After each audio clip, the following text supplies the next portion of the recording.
And I want to give you testimony, not of myself, but of this girl. Her name is Sofia. She's 14 years old. And you can see what Russians did with her. And I just want to read what she said. I'm Sofia, and I am a small Ukrainian girl. I lost my hand, my mother, and my beloved cat in Bucha. I am one of the almost 1,000 children who have suffered at the hands of occupants.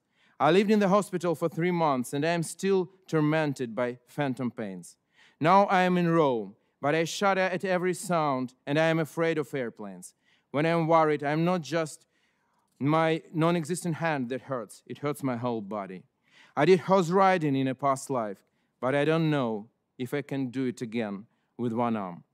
I need a prosthesis. When I wear it, the phantom pains will subside, and I will even be able to dress myself.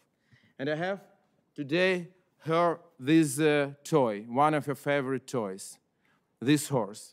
And I want to ask you how it could be in 21st century such things happen to children, to our children, and what should we do to stop it?